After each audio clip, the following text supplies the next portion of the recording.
বর্তমান রহমতগঞ্জ জামাল খান এলাকার জমিদার ছিলেন আধু খাঁ। তার দুই পুত্র ছিলেন শের জামাল খাঁ এবং রহমত খাঁ। রহমত খাঁর নাম অনুসারেই চট্টগ্রাম নগরীর ঐতিহাসিক এলাকা রহমতগঞ্জের নামকরণ হয়েছে। কিন্তু কে ছিলেন এই রহমত খাঁ? কিভাবে তার নাম অমর হয়ে আছে চট্টগ্রামের ইতিহাসে? আজকের ভিডিওতে জানব সেই অজানা ইতিহাস। সাথে আছি আমি এস.এম. ফারুক। রহমত খাঁ ছিলেন অত্যন্ত কামেল ও প্রভাবশালী ব্যক্তি।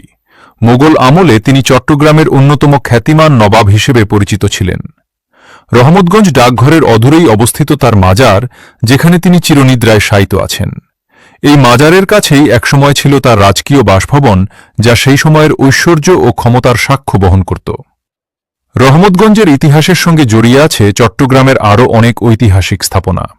এখানেই রয়েছে চট্টগ্রামের প্রথম টাউন হল জে.এম. সেন হল, যা প্রতিষ্ঠা করেছিলেন যাত্রামোহন সেন। পাশ দিয়ে চলে গেছে রহমতগঞ্জ বাইলেন, যা গিয়ে মিলেছে দেওয়ান বাজারে।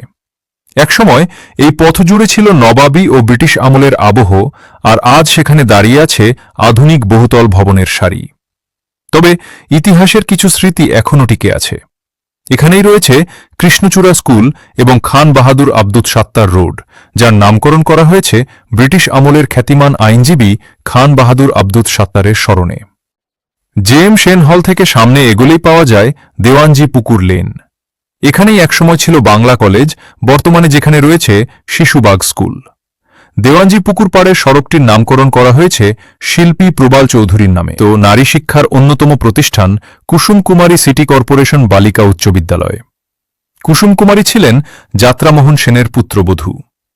আর একটু সামনে এগোলেই চোখে পড়ে ঐতিহাসিক গুডস হিল। তবে রহমতগঞ্জের ইতিহাসের আরও একটি গুরুত্বপূর্ণ অধ্যায় রয়েছে। এই মৌজার পূর্ব নাম ছিল মির্জা কাঙ্গালি টোলা। জনশ্রুতি অনুযায়ী আধু খাঁর সময় থেকেই এই বাড়িতে নিয়মিতভাবে কাঙ্গালিদের জন্য থাকা খাওয়ার ব্যবস্থা করা হতো। এছাড়া আধু খাঁর বংশধররা ছিলেন মোগল বংশীয় এবং মির্জা পদবীধারী। এই দুই কারণেই এলাকাটি ধীরে ধীরে পরিচিতি লাভ করে মির্জা টোলা বা মির্জা কাঙ্গালি টোলা নামে। আধু খাঁর বংশের সর্বশেষ উত্তরাধিকারী করিম মুন্নেশা বেগম এই ঐতিহাসিক বাড়িতেই বসবাস করতেন। 1971 সালে তিনি এখানেই মৃত্যুবরণ করেন। তার মৃত্যুর মধ্য দিয়ে অবসান ঘটে আধু খাঁর ঐতিহ্যবাহী বংশের এক দীর্ঘ ইতিহাসের। তবে তাদের স্মৃতি আজও বেঁচে আছে চট্টগ্রামের রহমতগঞ্জের নাম, স্থাপনা এবং লোককথার মাধ্যমে।